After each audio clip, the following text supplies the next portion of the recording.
Welcome back to another RPO podcast. I'm your humble host, Jerome Jones, and you already know who he is, the man, the myth, the legend. Right next to me, Ray Roberts. How you doing, man? I'm good, Jerome. How are you? I'm great.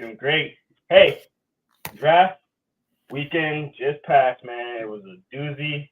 It was fun. It was a roller coaster. It was sad. It was happy.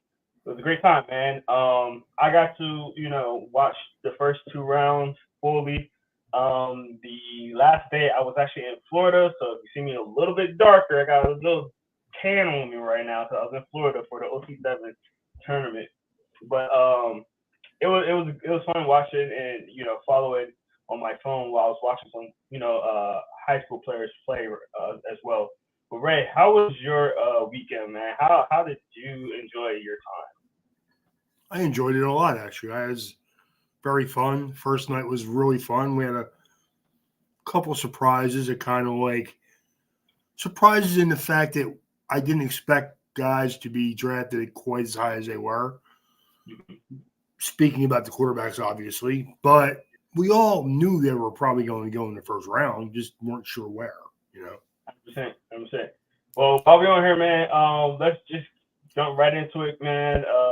By the way, this is a proactive podcast, so again, if you guys are tuning in and you want to ask us questions or you want to talk about certain positions, certain draft picks, I'm sure there's one that everybody probably wants to talk about. So we're going to talk about it. But let's get right into it, right? I'm going to pull up the NFL NFL.com draft tracker on here. So not sponsored by NFL Network, just so you guys know. But let's get right into it, Ray. Obviously the first pick. Maybe you could skip the first pick because I'm pretty sure for months and months and months we knew Caleb Williams is going to the Bears. Great decision.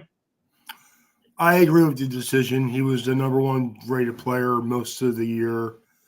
As soon as they traded Justin Fields, it became apparent they were going to make that pick. So 100%. Yeah, it was a good pick. We all knew it. Yeah, exactly. As soon as we know Caleb was gone, not Caleb. Sorry. Fields. Yeah, shooting. Fields got traded. We knew that was going to be a pick. So I'm glad it wasn't no surprises. I just want to know why they had to wait. Like, y'all knew, you knew, we knew, he knew. Just fit the card in early, let the Commanders be on the clock, and just run this a little faster. You remember the first pick, they got to make sure they get a certain amount of commercials in before they can do anything else. That's very true. Of course. They got to feed the sponsorship, man. That's where they get their money from, brother. Listen, y'all figure some sponsors, we need to do some commercial stuff. I mean, so I get annoyed because Roger Goodell comes out for 10 minutes and then they start the draft. Yeah. Why did we start at 8 o'clock? I don't know. Why is it like 25 after 8 now? We're just making the first pick. Exactly. You know what I mean? But man, if you want to play the game, man, you gotta just enjoy it while it's on. I mean, it was fun, dude. It's always a good time for me. I mean, 100%. As long as my team does okay, which I think Miami did okay, as long as they do okay, I'm okay. When they don't do okay, I'm a little depressed, but they did okay. Definitely. I mean, we had our first day live stream as well. So if you want to see our live reaction, go back on YouTube and watch that. I know Ray was on there for a couple with the when his team was on the board. So we're gonna get into his reaction and how he felt about it in a second. But let's get to number 2, Jaden Daniels. So Commanders took Jaden Daniels over Drake May. Think that was the better decision for them? Yes or no? I do.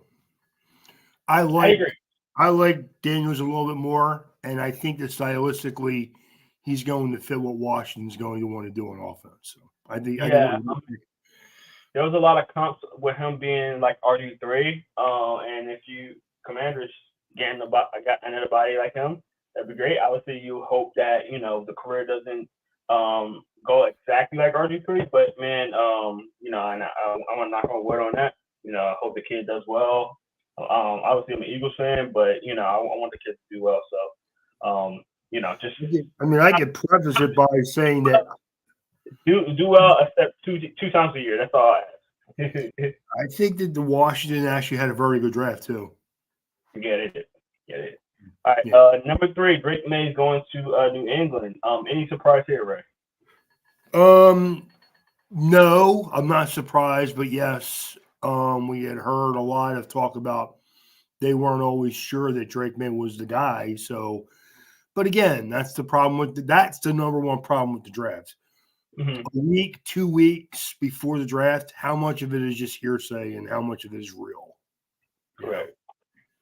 Now, there's a couple of things that I want to talk about in this draft. Afterwards, not afterwards, but during. I'm gonna kind of bloat a little bit, so don't mind me because I'm gonna do a little bloating. But I think the first couple of picks on the draft is very predictable. But we'll keep rolling. Number 4, Marvin Harrison Jr. going to number 4 to the Cardinals. What's your take on that? We all kind of mocked that. What's your take on that, Ray? I think it was a good pick. I think that Arizona got themselves a good wide receiver. Again, they paid the quarterback a lot of money. You need to put players around him to see if he is the guy or not. So, Okay. I'm a Marvin Harrison fan. I know there were some people that like Malik Neighbors a little bit more. That's fine. You're just going because you think he's faster. That's all. That's fine. Right. Now, do you think? I think 4 and 5 were prime spots for a trade up, for a team. If you're Arizona, you got Marvin Harrison Jr. there. You got a deep wide receiver class.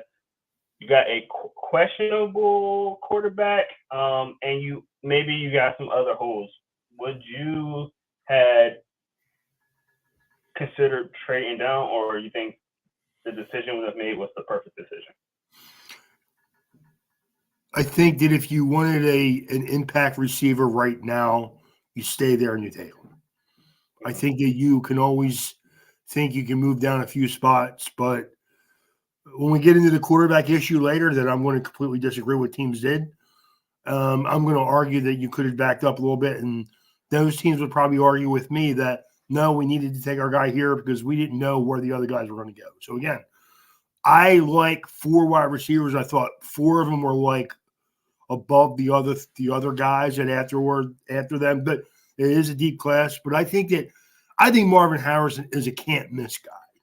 I think there's no question about that he's going to be a good, solid number 1 receiver. Correct. I agree. All right, let's get to our number 5 pick. LA Chargers getting Joe off the lead. I like this pick, Ray. I said this is more along the lines of a Jim Harbaugh pick. Get your offensive line and get the pair him up with Slater. I think the offensive line is going to be incredible now. What is your thoughts on that? They probably could have went receiver here. They had Malik Neighbors staring down their face right here. They could have got him.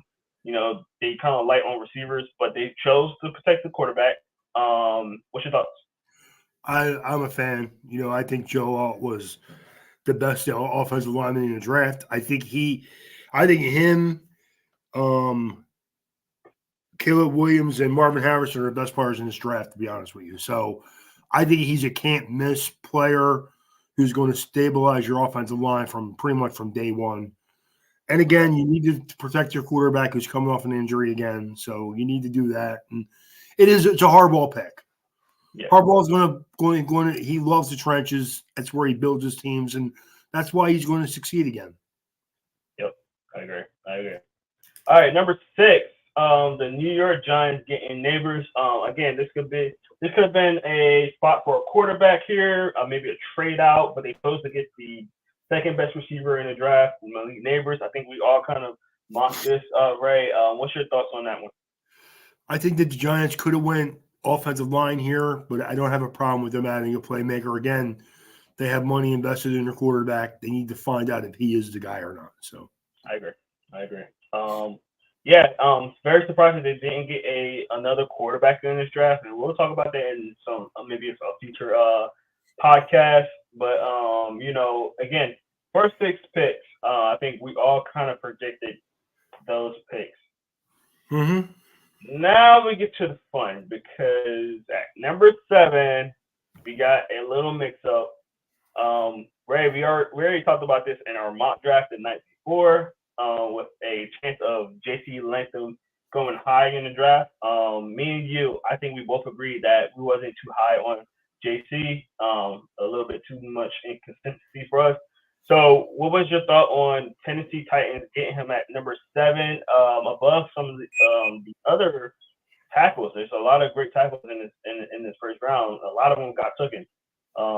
J.C. Latham went 7. What's your thoughts on that? I think if Olu Fashanu is a better football player, I would have made that selection. But I like Latham. I like him better bottom half of the first round.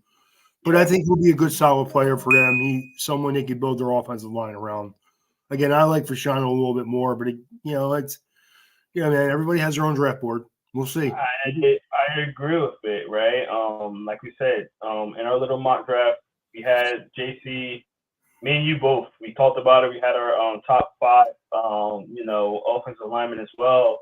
And when we got to JC, that was one of the biggest issues we had on his inconsistencies. And that whole Alabama offensive line was struggling. So it wasn't just him; it was the whole offensive line. But for somebody to be a 7th pick in the first round, I think that was a little rich for me. I think, if you really liked him, I think you could have traded down. There's a couple of other guys that, again, maybe, some of these GMs look higher on some players than we do. Maybe they heard something like, hey, he's a top guy, and Tennessee was like, you know what, we can't pass on him. So I do think that Latham is a more of a run offensive like tackle, like a run block than a pass protector. So maybe they like that part of his game better. Where Fashanu is more of an athlete and more of a project, I think. Yeah, I agree. We had our mock draft. I had Miami taking Latham with the 21st pick, and some people that was a little bit early. Yeah. So it's very interesting to see him go at 7. But what's more interesting is a number 8 pick. I mean, Ray, we were on our live stream. I'll have Yazzie and Jerome. That was the best part of the show. It really was, man. I was kind of mad because I couldn't stop laughing for like 20 minutes. I just Michael Penn is going to the Falcons. Now I had Falcons residents on Avery Collins, who's on AIO, Air Out podcast. He'll be on tomorrow night. He'll probably be able to explain that a little more. If you didn't see his live reaction, please go watch it. I'm telling you, this pick ruined the night. He just could not get off the topic. It was literally the rest of the draft was. This is only pick 8. We had 26 more picks in the draft. A good 2 hours, maybe even more than that. And literally, we just kept circling back to this pick. So Ray. Obviously Atlanta getting Michael Penix at 8. No trade up, no trade down. Stay where they were. Just signed Kirk Cousins. Kirk Cousins been on a media tour around the city. He was actually at the draft party, which is very ironic. I'm hearing that he didn't know until the player right before the player got drafted. They called him and let him know. So. And I've heard he was kind of pissed off. So I want to know what's your thoughts on the pick itself. Would you have done it? No, absolutely not. To me, Jerome, here's the problem. I always look for value when I look at the draft. Correct. And you didn't get the value for that pick that you should have. And that's all there is to it. If, get me wrong, 5 years from now, maybe Atlanta has a good starting quarterback, and you're telling me, shut up, dude, you don't know what you're talking about. And I get it. We always hear the saying, like I said a couple minutes ago, go get your guy, right? But, Jerome, I mean, I like Michael Penix. I don't like him enough to take him in the first round, especially not in the first 10 picks. I mean, that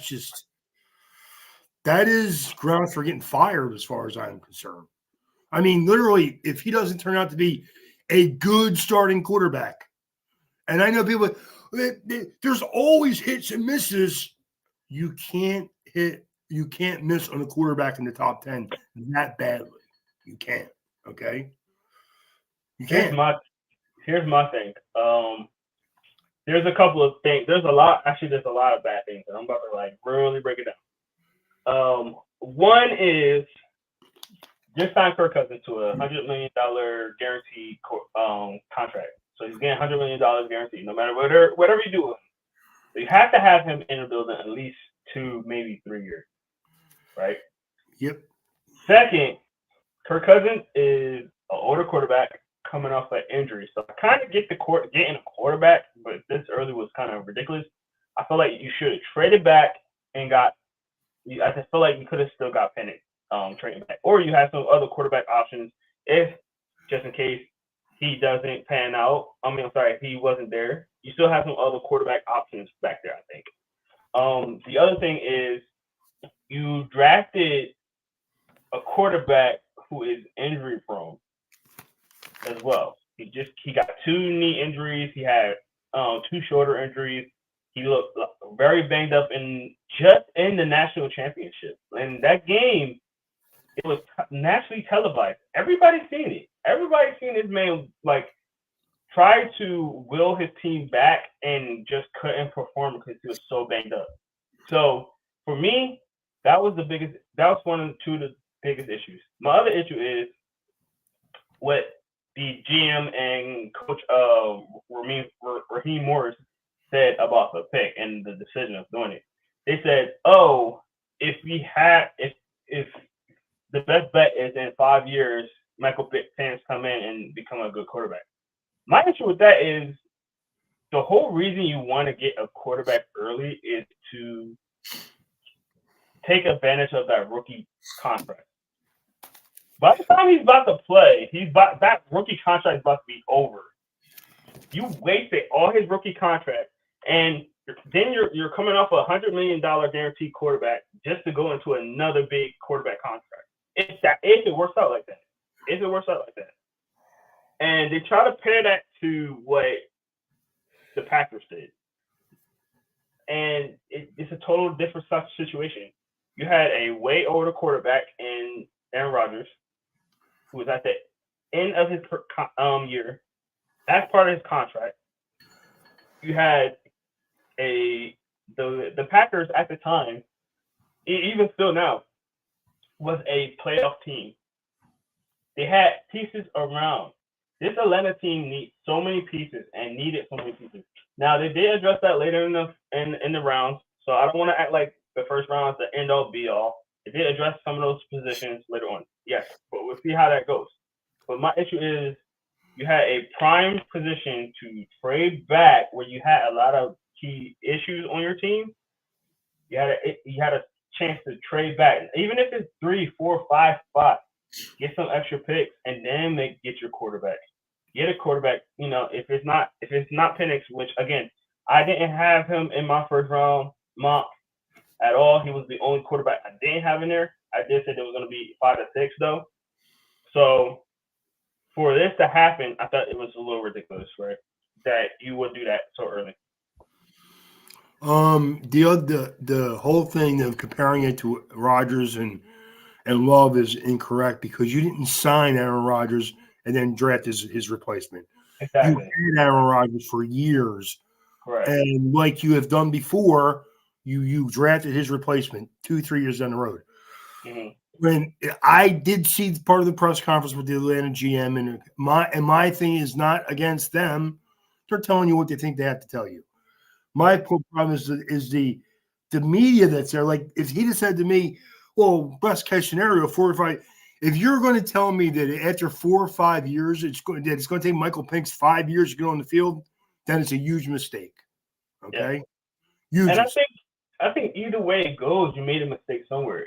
If Kirk Cousins sit there and ball out, and I guess that would be best case scenario because you're right. Penix will be on a rookie deal, and you don't have to worry about that. But then you just wasted a pick. Then you go the opposite way. Kirk Cousins doesn't do well. Okay, Michael Penix go in. He does well. Looks good. Blah blah. You just paid $100 million to a quarterback to be a backup. That's the other thing. The third scenario is, what if both of them don't do well? Then you're screwed. Then you look really bad. And the thing is, you have to have this project at least for about 5 years. This is an at least 5-year type of project. You got to figure out who's going to be the guy within the next 5 years. And maybe that don't sound like a big issue, but you're creating a QB controversy. Kirk Cousins does bad. Oh, we want Penix. We want Penix. I know how the city is right now. I'm sure that's gonna happen. If this city is gonna go rampant if Kirk Cousins doesn't do well as a quarterback, because it just came off of a horrible quarterback situation last year. So I get that they don't want to be in that position anymore, but I just don't think it's the way to do it. It wasn't great. So again, dude, here's my thing. You had the team at 12 take a quarterback. You had the team at 10 take a quarterback. I find it impossible that Atlanta couldn't have traded back a couple of spots. And then even then, if you take Michael Penix, it's still a mistake, but at least you got something for that. Exactly. Some extra picks. Because honestly, you know what? We all have we're going to debate Michael Penix, J.J. McCarthy, and Bo Nix for the next 2 years, dude. There's no question about that. But do you really think one is that much better than the other? Because I'm not sure they are. Yeah. I think they're all a little bit of a project. They all need to sit and learn behind someone else, which is fine. And Atlanta put themselves in a position. The one thing I will say is if Kirk Cousins plays well for a year or two, you probably could trade him to someone. It's not the point. You're trying to build a team. You're not trying to look 3 years from now when we're ready to do something. I mean, I just think you needed to draft a defensive player that impacted your roster, and you didn't do it. And like you said, you did do it later on, but still, you still had a chance to add on to what you've done. And then, man, if you don't like if you think Kirk Cousins was pretty good this year, next year make a move, get a quarterback next year. Michael Penix is not Caleb Williams or Jaden Daniels. If you wanted to do that, you should have tried to move up to one of them spots and got a real franchise quarterback that you can really build behind. And then if you wanted to do that, why sign Kirk Cousins? Exactly. And this wasn't a draft night decision, right? This wasn't I want everybody to know, this wasn't something that they were like, Penix is still in the board. We didn't know he was going to be there. Let's go get him. No, you are the 8th pick in the draft. There's not that many scenarios. This was premeditated, completely premeditated. I don't want nobody thinking that they would. I heard somebody on Atlanta radio was like, they panicked. No, this is not a panic move. This is predetermined. This was something that they wanted to do before they knew. So, if you're going to sign Kirk Cousins, they probably knew when it was drafted, when they got Kirk Cousins, hey, we're going to get Kirk Cousins, but that Penix dude, I don't know, and these GMs are not us. They're not just coming in and looking at somebody and doing mock draft. No, this is premeditated all off season. This is something that they looked at. They worked them out. It's not like they just, we didn't work him out. No, they worked him out. They talked to him. They interviewed him. This was premeditated. Yep. So that's my one part. And then my other part is you got to remember, too, right now you got a core of young players that's about to get – they're going to get paid accordingly. If you're playing well, that's all fine and dandy, but think about it. You got, I think, Kyle Pitts is going to be the first one. Then you got Drake May. I think he was the next pick right after that.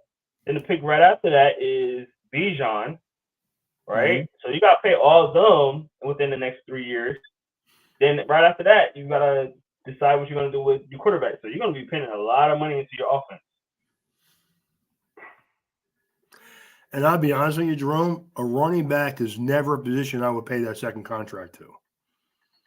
And you almost have to because you use a high draft pick with that guy. Right. And that's what I mean. I don't honestly, Jerome, and I hate saying this because when I say this, some people will say, well, they're GMs, they're football guys, they know more than you do. I'm starting to wonder if they do, to be honest with you, Jerome, for one. I don't know if some of these guys know how to build a team. I don't think they do. I really don't think they do, Jerome. I think that they think like flashy toy. I really do. Like I don't understand. What did they think? Did they really think that the Atlanta's fans were going to get behind this? Did they really think that? I mean, yeah, you can always mislead the casual fan. You can, and I know, and I don't talk down the fans. We're all just football fans. But I'm saying you can convince a casual football fan, yeah, this is a move we had to make. But no real football fan and no Atlanta Falcons football fan thought this was a good move. No, not one. I'm telling you, like listen to the radio the next day was absolute entertaining. It was absolutely entertaining. And just because of how outrageous the fan base is, and they have a right to be, man. They really do. Usually I'm against some of the fandom down here. You know, the whole not liking Matt Ryan thing, and you know some of the moves they did, and this and that. Usually I'm against what the fans are. I actually like the Falcons. I think they're a cool program, cool organization. But I usually go against some of the things they say, and I had to agree with them. This was a boneheaded pick. Now, again, Michael Penix, you know, hope the best for him. I hope he still had a great draft night. I hope, you know, the perception of the pick didn't skew him or any kind of way. I hope he come in pissed off and tears the league apart. I love him in Atlanta. I think I love the. I don't love the pick. I love the player in the position and in the organization. What I don't like is where he got picked versus having Kirk Cousins there. And now you got this pressure of performance between the two. I don't like that. I've never been a fan of that. So I'm going to say this. The one person he shouldn't care what anyone thinks is Michael Penix. Correct. Go out and do your job, man. You'll be fine. You're right. If I were Michael Penix, I would not care about what anyone thought. I would use it as fuel, but that's the only thing I would think about it. Definitely. I agree.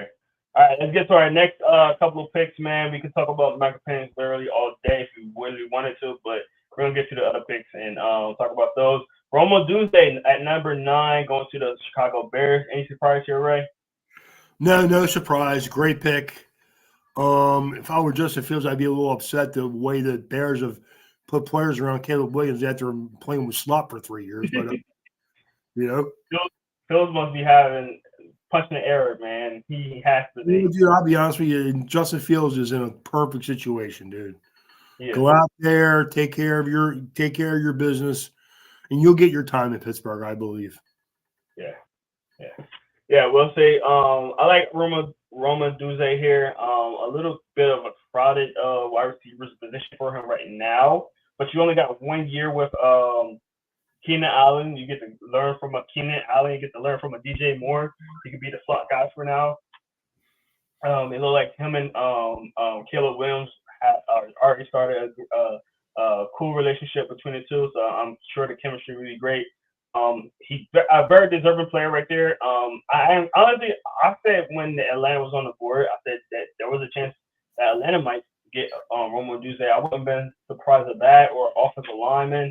I know I know a lot of people down here wanted the defensive end, Dallas Turner, which made sense to me as well. I just think as I predicted, and again, here comes some my pat Jerome on the back kind of thing. I predicted that it wasn't going to be more than 10 defensive players in the first round, and that's exactly what happened. So a lot of defensive players got pushed down. There was a couple of people that got pushed out of the first round.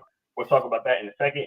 But yeah, I think Rome Odunze going here to the Bears was a good pick for them. They could have went offensive line here. I think that was an opportunity right there as well. But hey, get your weapons while you can. 1 year deal with Keenan Allen. Why not just go get one of the better wide receivers here as well? All right. Next pick was Minnesota trading up 1 pick with the Jets to grab J.J. McCaffrey. This is one of my prediction picks. Him going to Minnesota. I thought this was one of the best spots for him. I thought it was the Vikings and what was the other team? The Seattle Seahawks. I thought we said it in our mock draft. I said those two are the best fits for him. I'm so glad that he went to the Vikings. That was my number one pick for him. Number one spot for him to play. Be able to play with Justin Jefferson, Addison. You know, you got T.J. Hawkinson over there now. You got what was the running back that just got there? Aaron Jones. Aaron Jones is there now. So you got a pretty loaded offense. You know, offensive line is not horrible. Hopefully, I don't remember if they got any offensive linemen later in the draft, but you got a good little core there. Offensively, defense is solid. You know, they need to kind of rebuild over there, but I think this is a perfect spot for him. To trade up one spot was kind of weird because I don't think the Jets was gonna get a quarterback there, but also maybe they was hearing some things from other teams that wanted to trade up. They got a couple of teams behind them that was right in that realm. You know, you got the Raiders, the Broncos. Maybe they wasn't trying to offer as much, and you know the Vikings had the best offer, and they just wanted to secure that so that the Jets didn't trade the other team. So maybe that's what happened. That was my prediction while it was going on. Ray, what you thought about the whole situation and JJ going at 10? I wouldn't have taken McCarthy in the top 10. That's already been said. I think I agree with you. I think that the Jets must have been having other teams, maybe Oakland. I'm sorry, maybe the Las Vegas Raiders. Maybe the Broncos. Maybe they were hearing they wanted to trade up into that spot, so they just jumped the gun and did it first. I mean, again, you got a young quarterback. I'm rooting for him. I hope it was a good pick. I don't think you got value there, but it is what it is. Yeah. And again, as a Michigan fan, I think that it would have benefited him to stay in college. I would have assumed he would have been a second round pick, the earliest.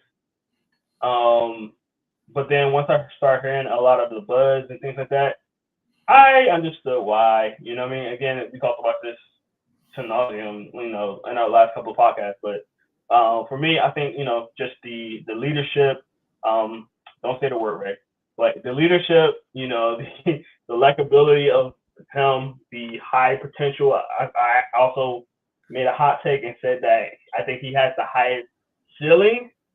He has a low floor, but he has a really high ceiling. So I think he got the second highest ceiling and as far as quarterbacks in this draft. So and that's just my opinion. And it could be a little biased. It maybe could be, but I just thought that he could have been a first round pick for next year. Show that he can throw a little bit, give a little bit more on film. But again, if there was a scenario, this would be the perfect scenario for him. So I'm happy for him right there. All right. At number 11, the Jets, when they traded back, they got Olu Fashanu. Yeah. Fashanu. Okay. I was close. From Penn State. Ray, what's your thoughts on that pick? Good pick. They need to add offensive linemen to their roster. They have guys that they just signed as free agents and one they traded for who were a little older.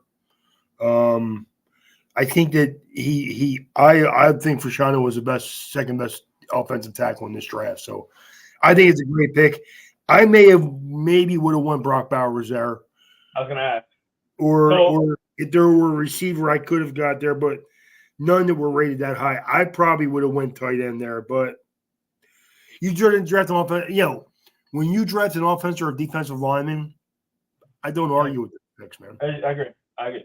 Well, this is my thing with it. I was thinking Brock Bowers here, but like the fact that Olu was falling as much as he was, and you had honestly if the Jets really wanted to, they could have traded back even like one more spot, two more spots with these other teams and still got Olu, I think. just because those teams are probably want a quarterback. You see what Denver did. The Raiders were kind of left out of the quarterback market at that point, but Olu was falling, and maybe could have traded back, got extra picks, traded with Broncos just to ensure they got their guy, and still got Olu right there, or traded with the Raiders, and I think maybe the Broncos might have got Olu at that point if they couldn't get Onyx, but that's neither here or there. Can't really say. But I like the pick. It was, again, our second best O-line in the draft. They got the best one. A lot of people could have said they could have got Brock Bowers. I think that was a good pick too. But again, the quarterback just getting off a injury. Make sure you protect them. That was a good pick. Yep. Agreed. All right. Number 12, Denver Broncos getting Bo Nix at 12. So, Ray, I'm going to brag. I called this. I called it.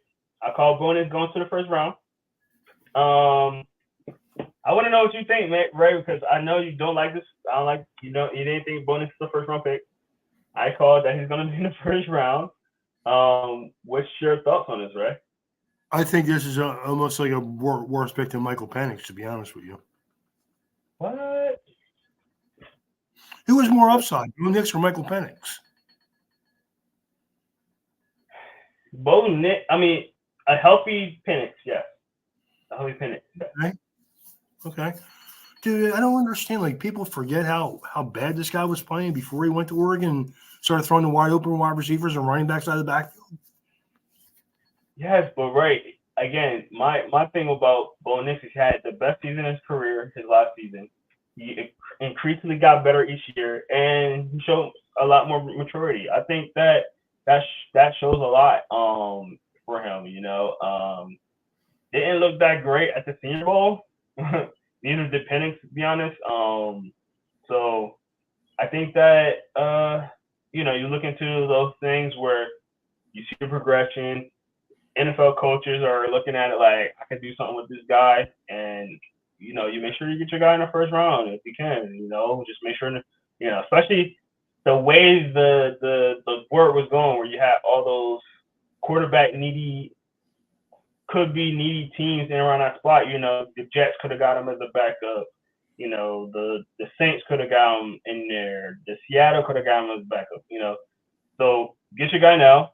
You don't know when you're gonna get that quarterback. They didn't. It's not like the Atlanta Falcons. The Atlanta Falcons had a guy. The Broncos didn't have a guy. They don't have a guy at all. So get your guy here. Hope for the best. As long as I see progression year to year, which he did, I think it's warranted, right? I don't think this is a bad pick. I really don't.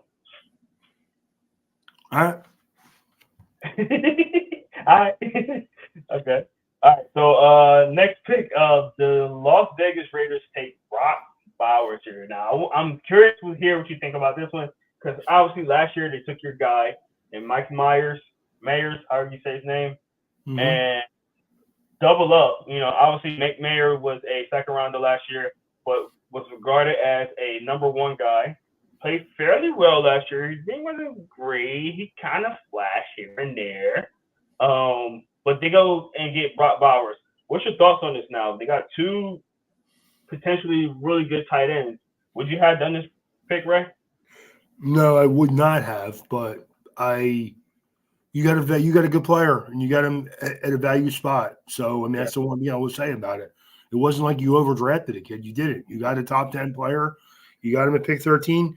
Can you put an offense together with him and Michael Mayer? I believe you can, but I've yet to say it. That's all. It's really, this could be like Gronk, Aaron Hernandez. It can. Stuff. It can be. Is it going to be? Again, I got to see them put it together. But Michael Mayer is a stud. Okay. Now he's not the receiver that Brock Bowers is, but a very good blocker. Brock Bowers is not the blocker that Michael Mayer is, but he's not horrible at it. So you can play them together. I'm looking forward to seeing what it looks like. It could be exciting, but it could be where they're both in each other's way and neither one of them really reach your capability. I'm hoping that's not the case because I'm a fan of both players. So I agree with you. Me personally, looking at how their board is, I think you had other needs. Um, this Raiders team is definitely trying to get a different identity. Obviously, they got the head coach in there with the team pretty much begged to get. You have every defensive player in the world, well, not in the world, but in a draft that you can actually dispose of at this point. There's no defensive players at this point. I probably would have got your favorite edge rusher and got him here. Alea Latu, right here. A what's his name? Dallas Turner here. Pair one of them up with a You know what? Honestly, Jerome, you Max could. Crosby and what's the kid that just got off D tackle? Think of his name. Christian Wilkins. Christian Wilkins. Yeah. Pairing that up. Come on, man. Agreed. I mean, I think that's the thing. I would have went Latu, Dallas Turner, or even go offensive line and go Fuaga.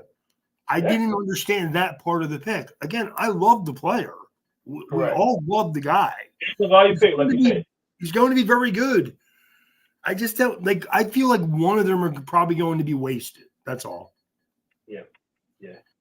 I agree with that. Next pick, man. Fuaga going here with the Saints. What's your thoughts on that one, Ray? Great pick. I love Fuaga. I think he's very good. He gives you flexibility. He can play guard and tackle. He's going to be a very good player. I mean, and like I say about the Samoans or them type of trying to think of what they call it. But anyway, them kids can play football and they're strong as bulls, man. Yes, I agree. Polynesian was the word I was looking for. Polynesian, very good. When I was in California, I played against some Samoans in school. Them guys did not play. They're tough guys. They don't play. There's a Samoan / Polynesian team in the OT7 league that I went to on Saturday, and I'm telling you, that team was destroying everybody out there, man. They was very skilled, very methodical, man. They was smart. They wasn't even the biggest guys out there. You had these 5-star, 4-star high school players, but they was just destroying all of them. I don't think they have a single 4-star on their team, let alone a 5-star. So, yeah, there's definitely something in those genes, man, for sure. Yep. All right, number 15, one of my favorite picks in this entire draft, Liatu Latu going to the Colts. Obviously, I personally thought he was the best edge rusher in his draft. Not a lot of people had Dallas Turner. He was personally my favorite. Again, I compared him to a TJ Watt. Very good, speedy edge rusher. Got some power to him. As long as he can stay healthy, this would be a great pick. He's a little bit because of that. I love him here. What's your thoughts, Ray? Agreed. He was my number one edge rusher too. I think he could do. He's versatile. He can play with his hand in the dirt. He can play outside if you need him to. He's a very good football player, man. I think that edge class, and he's the number one guy for me. So I'm a fan. So correct. And in our live, I made a big bold statement about him. I said that he's their best edge rusher since Dwight Freeney. So I agree with him. He's very different than Dwight Freeney, but I agree. Yeah, he's for the team. I think that he's the best. Yeah, I think Dwight Freeney was just a speed guy. This guy's more physical than that. Yeah, 100%. So, all right, let's scroll up a little bit and get to our next pick. At 16, I think the Seattle Seahawks surprised me a little bit here. I didn't hate the pick. I heard a lot of Murphy going out draft boards, but he went to the Seattle Seahawks right here at 16. What's your thoughts on that, Ray? I like him. I think he's an explosive interior pass rusher. I think it was a good pick. I'm a fan. So, I mean, I think that they addressed one of their defensive needs. So, it's a solid pick. Yeah. I think Bryce Murray was just a tad too early. I think you could have got him in the teens right there. But I like the fit. I like the player. Really good player right there. So I don't hate the pick.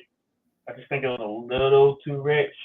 But again, you don't know. You know, get your guys here. There's starting to be a little bit of run on defensive players, and that's you're starting to see here, especially defensive line. So fake that, get that, fake them there, do what you got to do there.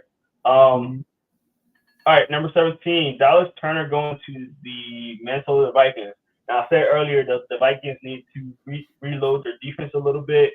Just got J.J. McCaffrey traded down from this pick to get, um, I'm sorry, traded into this round to get Dallas Turner before the draft at 17. What's your thoughts on this, man?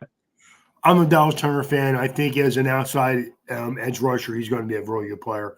I think Brian Flores is going to have a lot of game plans for this kid, and he'll get a Yeah, lot out of him. I think Brian Flores is a very good defensive mind, and I can see Dallas Turner fitting into exactly what he wants to do. Plus, he's going to be playing on the other side of Andrew Van Ginkel, and that could be a nice mixture. yeah, yeah. I like it. You know, you lose Danielle Hunter this off season. You bring somebody in, can do some similar stuff. I like it. Get young at that position as well. You know, quarterback, edge rusher, offensive line. You get a good quarterback, you're gonna get edge rusher. You get a great offensive line. You set for some years with a team. So if he can live up to that height, I think it's great. I think it's a great value too. A lot of people thought Dallas Turner would be a top 10 pick. That didn't happen. So again, slide on defense worked out well for a lot of teams, especially my team.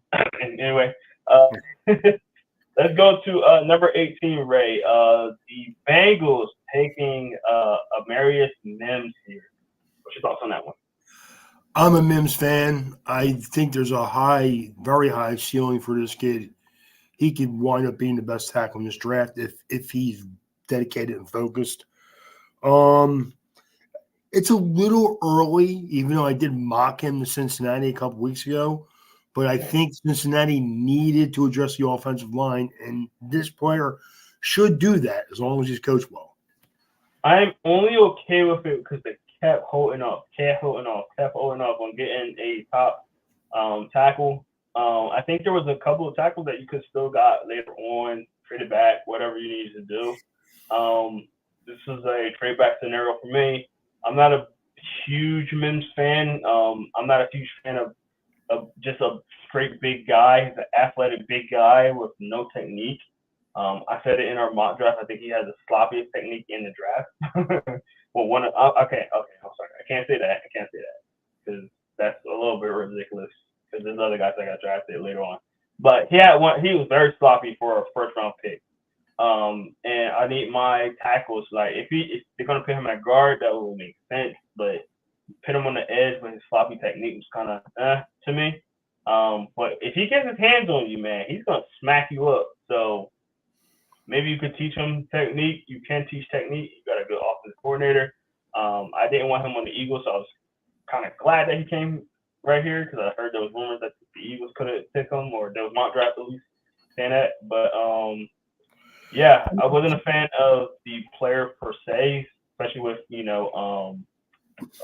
Tony being there also on the board. But I get it too. I also get it. It wasn't horrible. I just didn't like the player itself. I mean, the one player I may have taken instead of him is Troy Fautanu from Washington. I Yeah, may have done that. I mean, I would have thought about it. He's more of a tackle guard type of a guy, though. I think yeah. Amarius Mims has a bigger upside to Fautanu, where I think Fautanu is going to I get be it. the floor for Fautanu is he's a very good player. The Right. ceiling is he's a really good player. If Mims hits his ceiling, he could be a top five offensive tackle. If I know it's a big if, but the talent's there. So Yeah. No, I agree with that. I do agree with that. Number 19. This will be another pat on the back Jerome moment. I did draft Jared Verse going to the Rams. So I definitely predicted that. Very excited and happy about that. I got that. I said this. Put him on the opposite side of I think his name is Byron Youngs. Um, I think that was their rookie sensation edge rusher. Just lost Aaron Donald. This would be a good player to not do what Aaron Donald does because obviously Aaron Donald was inside. They did get a good defensive tackle. later on in the draft, and we'll talk about that in the future. But yeah, I like Jared Verse here. I like that he was the third edge rusher here instead of some people thinking he was one of the top ones. But like we does, I like the fit because I think they're still in the 3-4 if I'm not mistaken. And if that's the case, I think he fits there the best. What's your thoughts though? I'm a Jared First fan. I think he's a good player. I think that he will help their pass rush out. They're going to need that because they're not going to get it from inside the way they have previously. So they need to add some guys to their defensive line. And like we talked about, they did add a defensive tackle that we're both fans of in the second round. So I think this was a good pick, though. Correct. Definitely. All right, number 20. The Steelers taking Tony Fasanu. Did I get that right? Troy Fatanu. Troy. It's funny. Right. Troy. Yeah. I'm messing up his first name, trying to focus on his last name. What's your thoughts on this one, Ray? I'm a Fatanu fan, man. I would have loved for him to be there with Miami's pick, the next pick. I would have loved to have seen if Miami would have taken him. When we get to Miami's pick, I'll have some opinions on that one. But if I would have, I wanted an offensive lineman. I didn't get one. Yeah. So it is what it is. I just would love to know what would Miami have done if Futano was there. But it doesn't matter. Pittsburgh had a great draft. I look forward to them beating up on the Ravens next year. I think this is warranted. You know, you got two quarterbacks that you're trying to have a competition on. Yep. You don't want the offensive line ruining that. You got to make sure you get your guy and figure out, all right, who are we going to pay for the next 3, 4, 5 years? You know? And like the Steelers do, they address the offensive line big time. Yeah. Considering their offensive line was not good maybe 3, 4 years ago, so rebuilding that, you know, the best way they can, this was perfect for them, so I think it was great. Obviously, that was one pick for you guys, right? Fasanu's going there. Ray, I want to know, what was your thoughts seeing, all right, looking at 20, and you're like, Fasanu's still there, Dolphins next. Did you feel like, oh, this is a home run, we got this is going to be us? And then no, because I always fear Pittsburgh because they usually do the right thing, and offensive line was a need for them. Honestly, if I was Miami's GM, if I couldn't get Futanu, I would have traded back. I would have tried to get up to 19 to try to pick him though.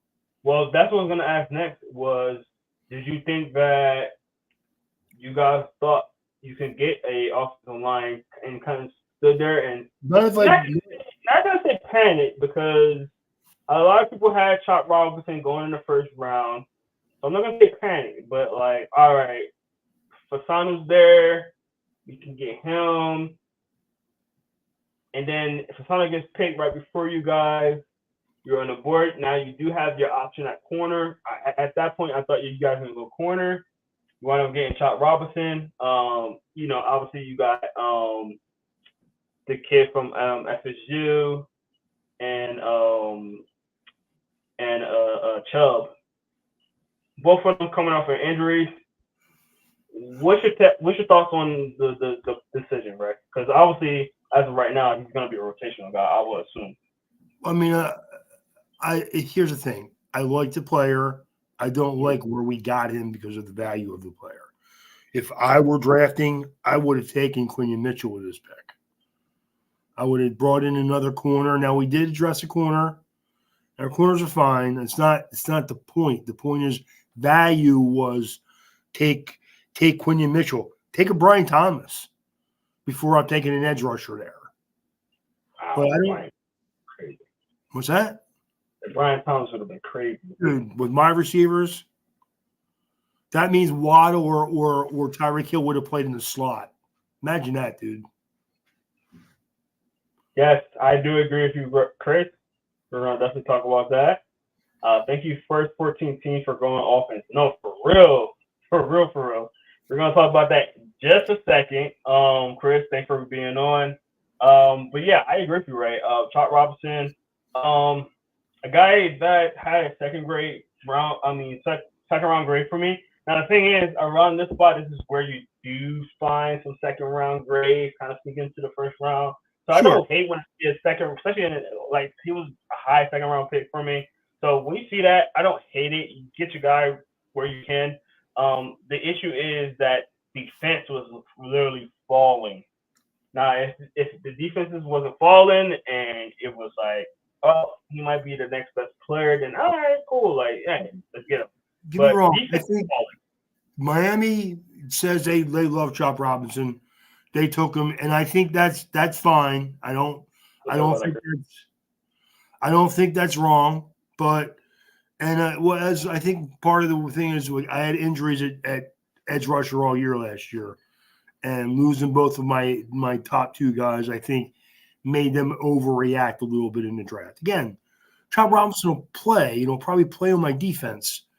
Yeah. My question is, how is Miami going to use him once Bradley Chubb come back? Once Jalen comes back. Do you use them in like I think they call it the race car package? Yeah, they do. They'll line up one of them guys inside and let him be an edge rusher. That's fine on third and long. That's I fine. can see Chubb doing that. I can see Chubb doing that. Well, I can see that, and I think he can be a good productive player. Again, it's not the player. It's where the player was taken. And I didn't see value in taking a Chop Robinson with a top 25 pick. I do agree with that. You can never have enough pass rushers. That's true. You can never have enough corners. You can never have enough offensive or defensive linemen. I agree with that. That's the one. I didn't love the pick, but I didn't hate it. You know what I mean? So I'm like, yeah. I got you. And number 22, the still of the draft, my Philadelphia Eagles get Quinyon Mitchell. Now, so I know this is the thing. You had our choice at corner. They made it so obvious that corner was going to be the fit. It was going to be Quinyon or Terrion Arnold. Now, my thing was the track record of how we've been doing lately screamed Terrion Arnold. But I'm screaming get Mitchell. I'm like, dude, I know he's from Toledo. I know there's going to be questions about that. And the Philadelphia Eagles did kind of address that in a sense, too, to be honest. I think having him in there, learning behind Slay, and I'm jumping ahead right now, but we also got Cooper DeJean in the second round. Tell me this doesn't feel like Lito Shepherd and Sheldon Brown, where when you had Bobby Boying and Troy Vincent there, two really good corners. They drafted two corners in the first and second round that year, and then they kind of just came in, replaced them, and there wasn't a heartbeat missed. So I love the pick, Ray. I want you to talk about what you thought about it. I love Quinyon Mitchell, man. I think he was the best corner in the draft. I don't care about the fact that he played at Toledo. I care about the fact that he gave me high volume, great game film for 3 seasons. And the best thing I love about him is he is a guy who could have gotten NIL money and transferred from Toledo last year and decided not to and went back and played at Toledo. So that tells me not only is he talented, athletic, he checks all the boxes, and he's a good kid. I'll take that every day, man. Yeah, he essentially passed up an opportunity to go to Alabama. He did. Even said that, hey, if he would have hit that transfer portal, I wanted him. And the great thing about it is, Jerome, why would a guy from Toledo transfer to Alabama? Because he wants to be a number 1 pick? Okay. He was a number 1 pick. He's the best corner in this draft. And honestly, 5 years from now, he'll probably be a top 5 corner in the NFL. Correct. And I know about Quinyon before I got to the Senior Bowl. I got to the Senior Bowl, and this man was just showing off. One-handed picks, being sticky on every receiver. He didn't give up a lot, and if he did give up something, it was a circus catch. It was like one of those catches like you had to make a spectacular catch to get that on him. Outside of that, it wasn't much on him. Sticky, long arms, stayed on him. I seen some film with him playing against Marvin Harrison Jr., which we deemed as the best receiver in his draft. He held his own on there. a little grabby sometimes. I didn't like that. And I don't think a lot of people talking about that part of it. But man, played very well. He went back to Toledo after the combine to go back and train with younger guys at Toledo. Hard to not like that kid. Yeah, hard not to like that kid. Again, he feels like a Darius Slate like type replacement, man. He got the confidence. He does well. He's a good kid. You know, I think he's gonna be a naturally born leader. I was at first it's crazy because I've seen we was live doing the podcast. And Chris, I believe you got to interview him at the draft. So congratulations to you. I'm pretty sure that was very cool. When I seen the his first interview, he seemed like he was all about business, and a lot of people was like, he didn't seem like he was happy being an Eagle. No, he was happy. He was just seeming like he was very much about business. So I like that approach with him, man. I'm super excited to see Darius Slay help him out, train him up, get him to the right spot, and get him right there. And hey, if he don't work out, which I doubt that he don't, but you got a backup plan just in case. So definitely, I agree with that too, Ray. I'm sorry, Ray. Chris, I wanted him as well. So hey, we went up with both. So we'll talk about that a little bit tomorrow. I want to get too much. I'm sorry, not tomorrow. Next week. I want to get too much into that part of it, and we'll definitely talk about that. But yeah, man, I'm excited, happy. Let's do it. All right, number 23, Brian Thomas Jr. Going to the Jags. I said Brian Thomas is going in the first round. I think I drafted him in the first round every draft that we had. Two of them I had him going to the Colts early. So this tells me this is definitely a value pick. I don't know if the Jags should have got him though. That's the only thing.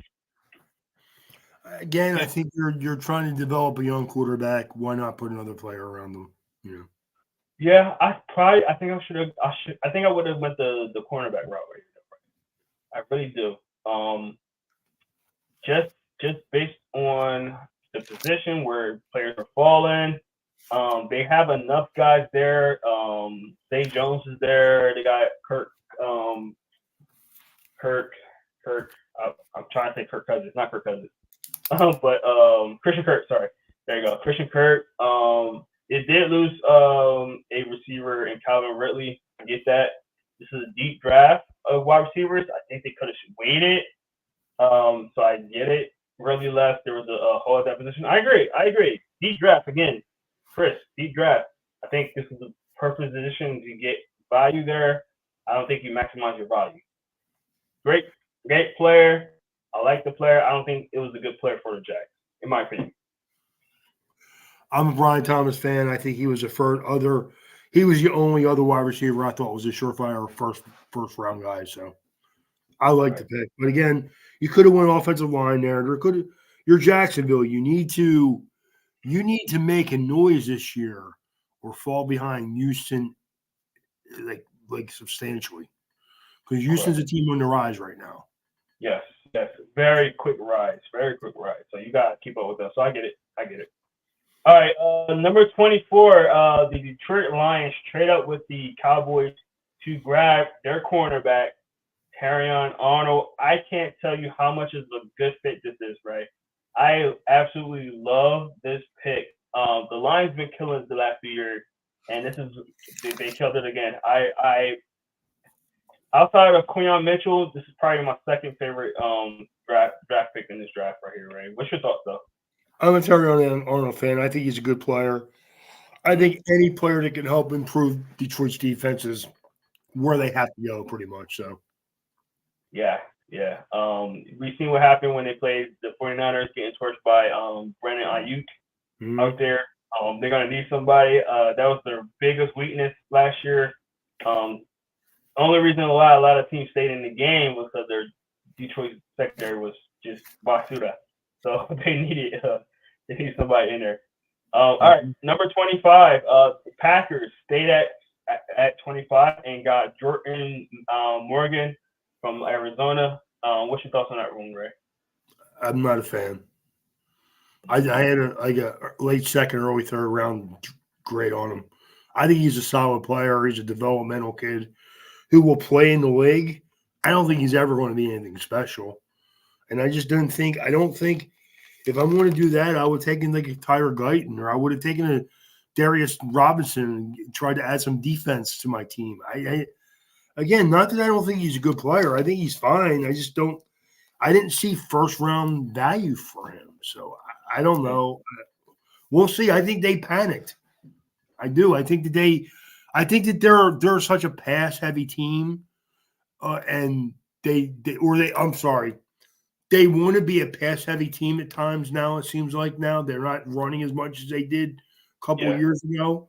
So they wanted a guy who Jordan Morgan looks like a good pass pro kid, but he's not the run tackle that like a Tyler Guyton would be.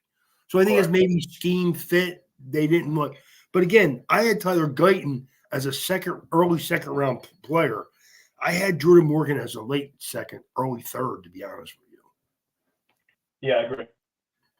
It shows the fault of trust in your board a little too much.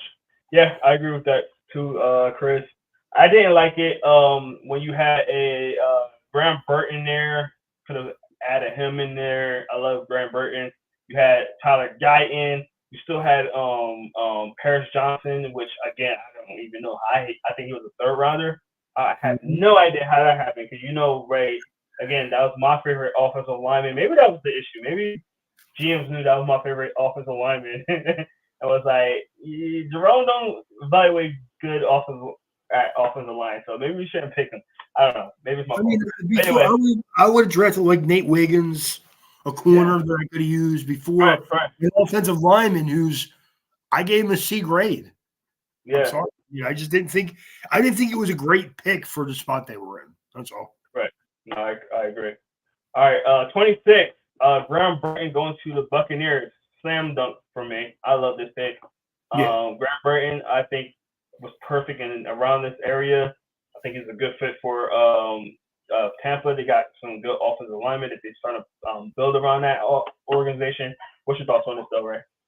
I like Graham Burton. If Miami would have drafted him at 121, I probably would have been fine with that pick. But again, it's an interior offensive lineman. I like Tampa doing it because they needed that position, and he's a good player, and they're a good team. But it's funny. Before Atlanta had their draft, even though I think, and the funny thing is, I think Atlanta had a decent draft. I think their first pick was kind of a mistake, but they had a decent draft. But I think Tampa and Atlanta will be the teams that will play for that division this year. And honestly, whoever gets a better offensive line play is probably the team that wins. Yeah. Agreed. All right, at number 27, my guy, Darius Robinson. Guy I met at the Senior Bowl. Been a great guy ever since, man. He always, liking our stuff on Instagram and checking us out. Give him a huge congratulations. Got at 27 to the Arizona Cardinals. Now, I'll be honest, I didn't really like him going to the Arizona just because that organization has not been good. I want him to go to a good organization. Usually, down this spot, you go to a good organization, have a lot of success.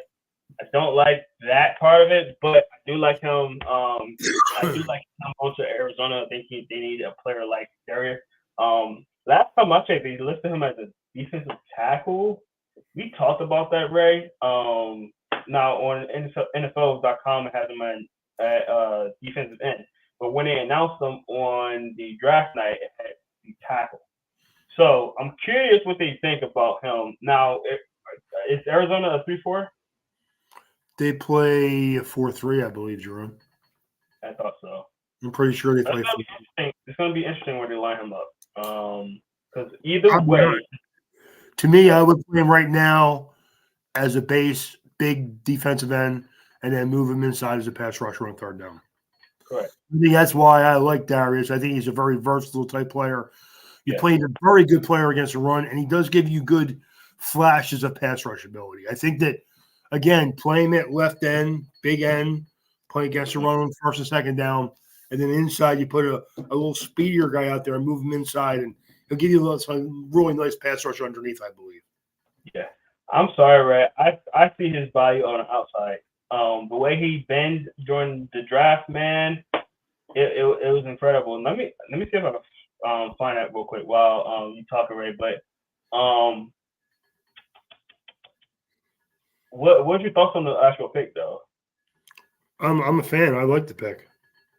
Yeah. I mean, I don't like the team he went to, like everyone else, because I think Arizona is a team that no one really wants to go to be honest with you. Correct. But I think that he's a good player. I love his versatility. I mean, he's a 280-pound, 285-pound kid who, yes, is very flexible.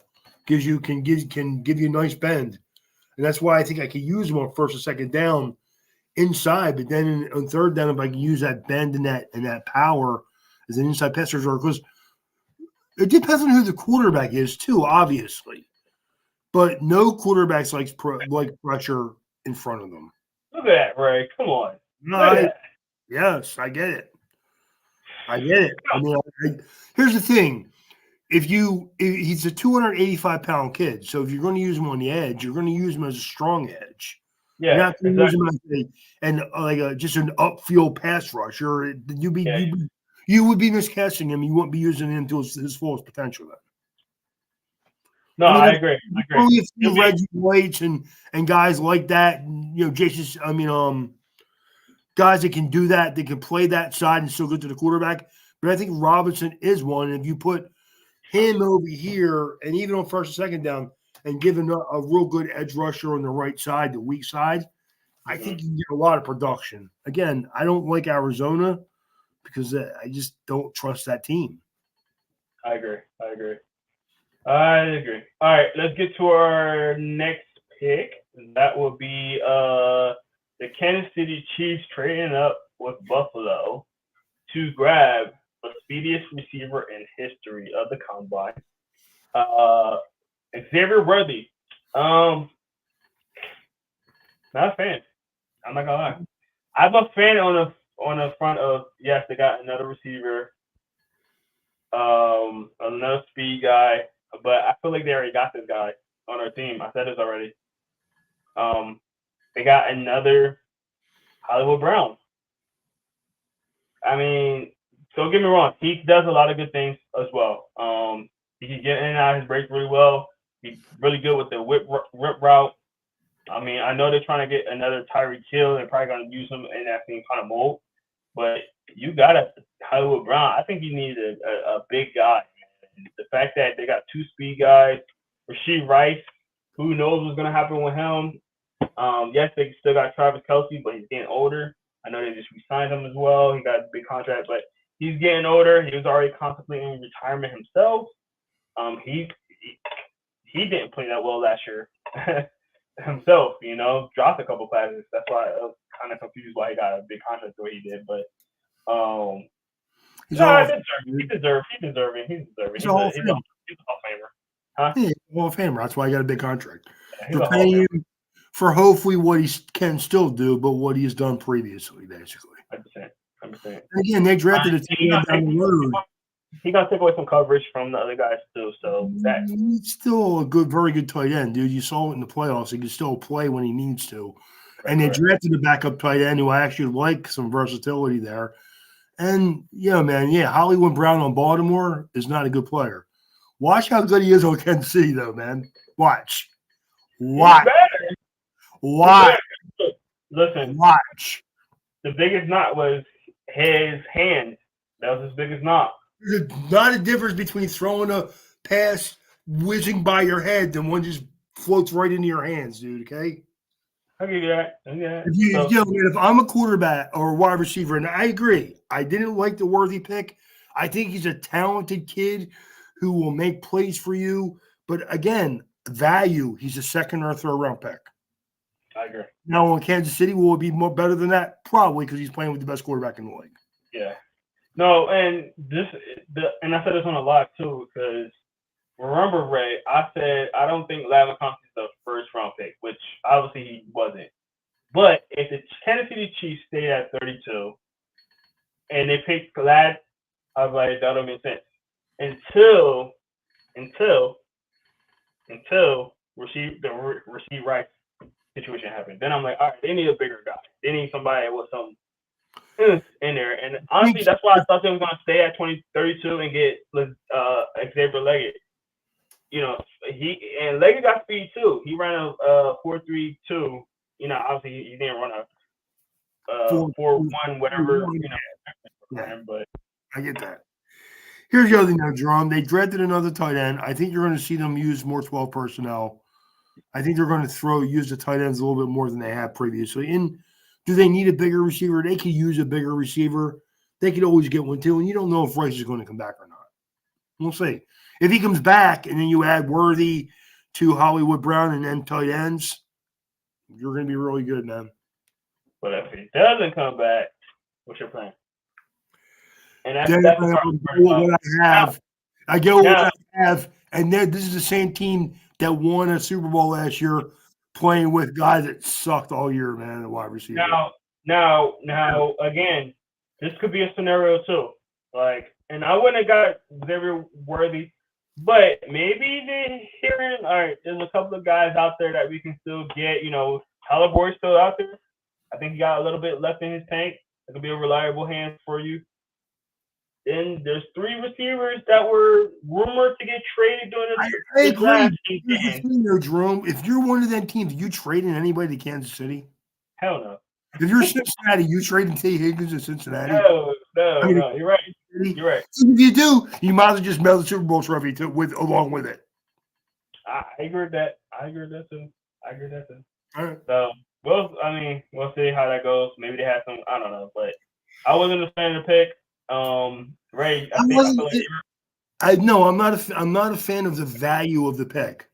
But again, I think that he'll add enough spice to their offense where Andy Reid will figure out what to do with him. That's very true. Andy Reid's a go. So, all right. So the Dallas Cowboys at 29.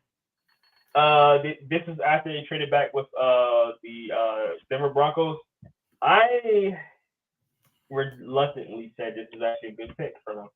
Wasn't sexy. No, it's a good pick. It's a good pick. Tyler Guyton's a good football player. He traded back at extra picks. Agreed. I've been mad with that. I think most of us kind of mock drafted them getting Tyler Guyton anyway. They needed offensive line very badly. Very badly. I mean, they would have been stupid and got a receiver here.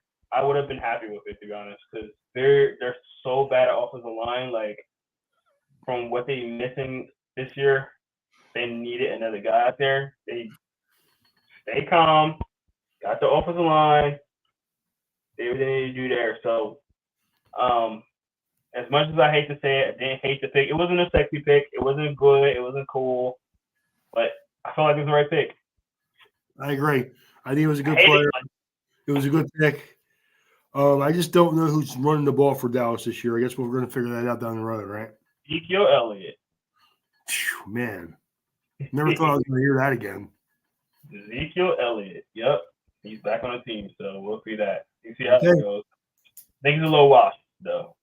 He's okay. He's not the Ezekiel Elliott you had before, though. Mm-hmm. So.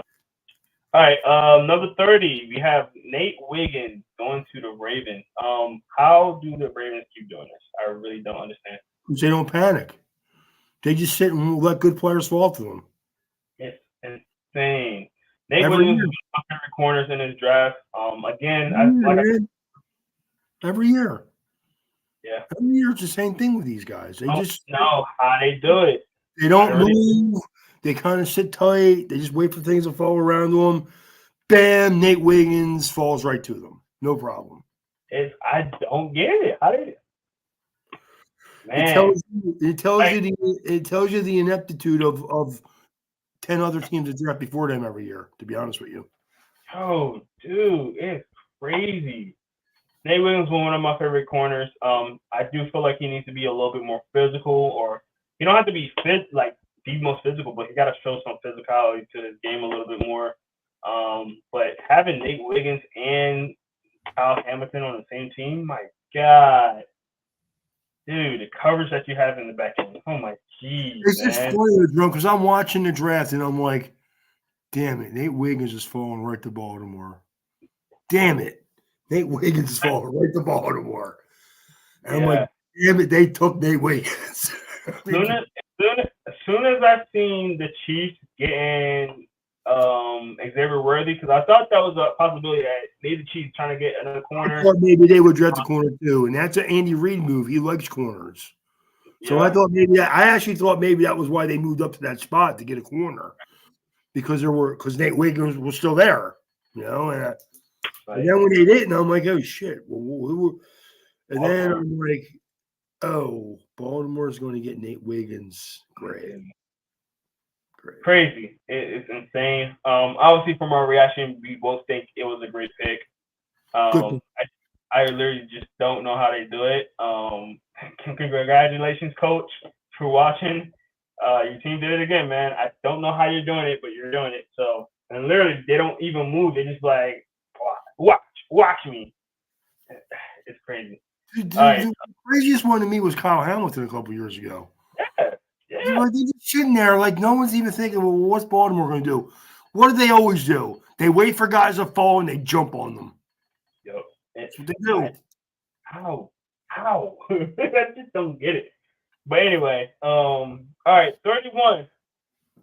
Ricky Pearsall. Now, right before we even talk about this pick, I will say I was extremely high on this kid. I thought he was a really good player. He was every year we go to the Senior Bowl, right? And we make a list, right, of the players that we're going to interview, whoever going there. And before we make the full list, we come out with 10 players that we want to talk to.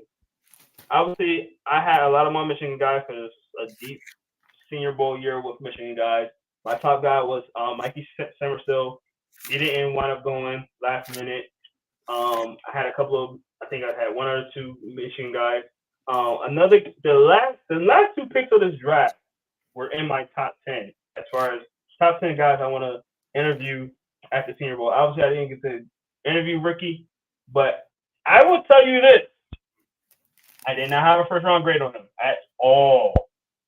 At all. So when this pick came out, I was like, whoa. I love the fit for him, actually. I love the fit. I love the team. I think it'll fit very well with the team and what they do. 31 was crazy, though, Ray. I want to know what you thought about that, Ray. I didn't think he was the first rounder. I gave it a C grade, even though, like you said, I like Ricky Pearsall. I think he's going to turn out to be a good player.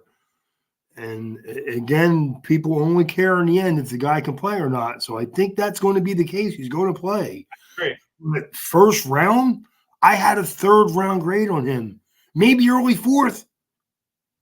And the reason why is because it is a deep wide receiver draft. So yeah, that pushed him down. Okay, so okay, you take him the end of the second round. It's not great value, but it's okay. The end of the first, man, dude, really? Come on, what are we doing? Like, you're probably going to play. So in the end, they'll be like, okay, well, you still think he was good, but we got a certain player. So, if he turns out the way that me and you think he will, it will be worth it. But at the same time, right now, if it doesn't work out, this is a reach. This is such a reach. Right now, Jerome, I'm looking at the guys that were taken after him, the wide receivers that were taken after him, and I have 1, 2, 3, 4 guys that are definitely better than him or better value than him, and even not 3 guys definitely better than him, better value, and 4 or 5 guys that probably should have been taken before him. Yeah. Again, and I understand everybody's draft board is different, and I'm not looking at the 49ers draft board. But this is where I think I don't understand. Like, San Francisco think that all they need is a wide receiver? I don't get that, dude. Like, it must be one thing, like, is one of their receivers are probably not going to be on their team next year. Yeah, that's 100%. And there was already rumors about Debo and Ayuk being traded during the draft. So I would have got it after I finished, I was like, oh yeah, they're gonna have to trade one. They're gonna trade one of their receivers. This is why they're doing it. I agree. That's what I think. I think that's what's I was going like, they get ahead of it now. They're gonna get some extra draft picks for this year and next year. It didn't happen, so I was like, why? You And that's know, like, why I like how Buffalo handled the first round. They right, had the end of the first round pick. They traded out twice because let's face it, man, if you're going to draft a wide receiver, the next 5 guys are kind of like very, very similar. yeah, So like what or similar value. So why not just trade out and accumulate extra picks? That's what if the 49ers would have done that, say they trade to 10 in the second round, and then they take Ricky Pearsall, that's fine. You get a third round talent in the second round, and you got more direct collateral. I get that. But to right. take him in the end of the first round, dude, wow, that's I a did real not, reach for me. It really I did is. not see that coming. I did not see that coming. No, me But neither. don't get me wrong, the kid got swagger.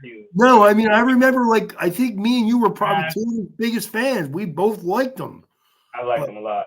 don't like him at number 1 first round, dude. Wow. Okay, like again, in the end, they'll probably get him on the field and he'll probably be a good player. So in the end, they're right, and what our opinion is doesn't matter. Definitely, You definitely. know? I agree. All right, and our last pick of this draft was Carolina Panthers trading up one pick to get the receiver, the big body receiver, and Xavier Leggett, again, a guy that I had on my top 10 that I wanted to go interview. I thought he was going to be a first rounder. He wound up being a first rounder.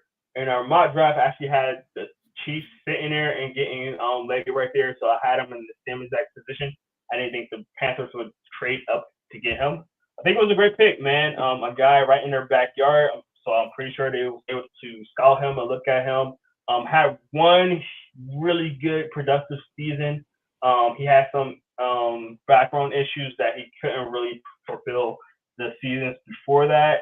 So I don't want to knock him on that because that wasn't a performance-based thing. It wasn't like he was on the field and he just sucked. He just couldn't be on the field for various other reasons. One of them being injury, another one was personal reasons, things like that. But when he got on the field, he tore it up, man. Again, AJ Brown-esque type of receiver, very fast, very big, very solid, strong. When I stand next to him, I swear his what's his muscle? Your not bicep, your traps, Your pack. pec. Yes, his pec was probably as big as my head. Yeah. Standing next to him. So I got to interview him. Very fun interview. He had that southern twang that a lot of people were talking about. But man, he's a beast, man. And he was at the Senior Bowl. He didn't like his first day. I think he had a solid first day. But every practice after that, he was tearing it up. There wasn't a lot of corners that could stay with him. Showed a lot of speed. He can get in and out his breaks really well, man. And he moved very well for a big guy. So I wasn't surprised he was the first round pick. I was very hopeful that he did. He wound up being a first round pick. Another pat on the back, Jerome moment. What you thought was on the pick though, right? I like Leggett. I think that on Carolina, he's a good player for them. I like the idea of when I have a smaller quarterback who likes to move around. I like that big targets for them to see downfield. Yeah. I just think that's why you think of Ricky Pearsall, because I think the 49ers like their guys to be better route runners than just athletic guys. Right. But I like Leggett. I think he's going to be a good player. I think Carolina got themselves a good player. I think that, again, I like the idea of having bigger receivers when a quarterback is more of a playmaker than a true quarterback. Correct. And I totally understand why they traded up one spot. One, they wanted to get ahead of Buffalo, who needed a wide receiver. And the other thing is you get that fifth-year option on him. He plays well, you got the fifth-year option on him. So I love the fact that he went up one spot. It didn't cost too much. Get your guy. Again, he's been in your guy's backyard, so I got him probably more than any other team. And good kid, big as all heck, strong, fast. Why not? And like you said, you got a young quarterback who's gonna have now two reliable receivers because Adam Thielen, he still is pretty good. He's tearing up. He's tearing up the internet right now. So you got Adam Thielen No, over there. yeah, I think that you added a couple years of Thielen's career now because you can move him strictly into the slot eventually. Yeah. Yep. You know, I so agree with that.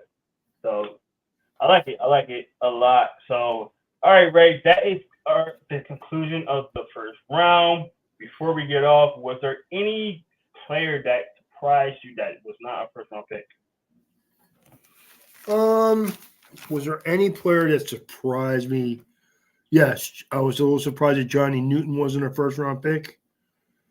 I'm a little surprised not that McConkey or Keon Coleman weren't first round picks, that they didn't go before Pearsall. Yeah. Okay, so I mean, I think Cooper DeJean could have been a first round pick. Right. I think Boyd McKinstry could have been a first round pick. Yeah. But I don't know if anybody else besides them guys. Johnny Newton, Johnny Newton was anywhere from 20 to 35. So he got taken right at 35, actually 38. So he's kind of where I thought he would be. No, again, except 36. Newton went 36. Oh yeah, 36. Okay. Yeah. So I think he went about where I thought he may go in like the end of the first round. I did. I thought he was a first round talent. I thought McConkey and Keon Coleman could sneak in the end of the first round. Yeah. After I seen the right situation, I didn't think Lad was going to get there. I'm not surprised where he went though. It was very early in the second round. I do like him going to the Chargers. That's a nice little spot for him. I do think the Chargers need a bigger body in there, and they do got Quinyon Johnson. We'll see how he's gonna have to step it up. We're gonna have to step it up this year. So we'll see. He only had 1 year. Can't judge him off of 1 year. Maybe they got a lot. They got a lot of faith that he can get to that point there. I also thought that Jackson Powers Johnson may go to the end of the first round. Yeah. So yeah, that was one of my guys too. Paris Powers Johnson actually did go to the Raiders. In the second round. So I thought that was real cool. Kool-Aid and Cooper, I thought they were first rounders. I'm not complaining. I'm happy the Eagles was able to grab Cooper. And we'll talk about this all next week. But man, there were some of the guys that I thought were surefire. I thought could have been definitely surefire guys. There wasn't. So we'll see. Let's see if there's anybody else. Because I feel like there was one other person that fell in the third round. I was like, whoa, what happened? I could be wrong though. No, it don't seem like it. No. Yeah, I think the third round was about right. But yeah, man. Yeah, that was definitely the three that stood out to me that didn't go. So, but yeah, overall, cool, fun first round. Had some questionable ones. Had some crazy picks at number 8 that kind of showed the draft, but it's a fun night, fun little live stream that we have. So again, if you haven't seen that, go watch that. It was fun to see the reaction, especially if you want to see Avery Collins' reaction being a Falcons fan. LaMarcus came on as well. LaMarcus Billy, he's a Falcons fan as well. He came on and talked about the pick as well. So go on there, go check that out, see how that reaction was. Even if you just go to the pick, just to listen to them. But Avery was talking about that pick the entire night afterwards. So it ruined the whole night because the vibes was up there, the spirit was up there, and then that pick happened, and his demeanor completely died. So I mean, and I feel for him, man, because there's nothing that can mess up your night, man. Yeah. Worse than like that pick, you were like, what?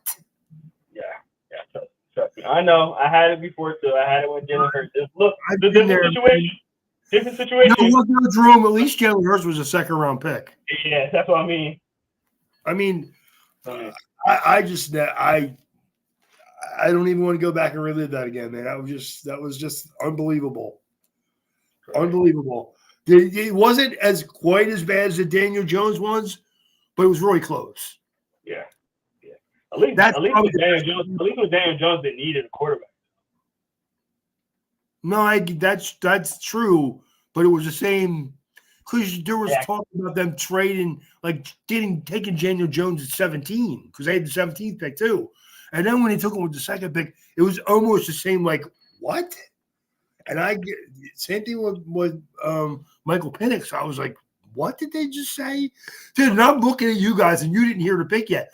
And I saw it on my phone. I'm like, oh my god, this is gonna be great. That's too funny. It's funny. It's funny when you know before everybody else and wait for everybody. Man, I'm like, oh my god, wait till like, hold up.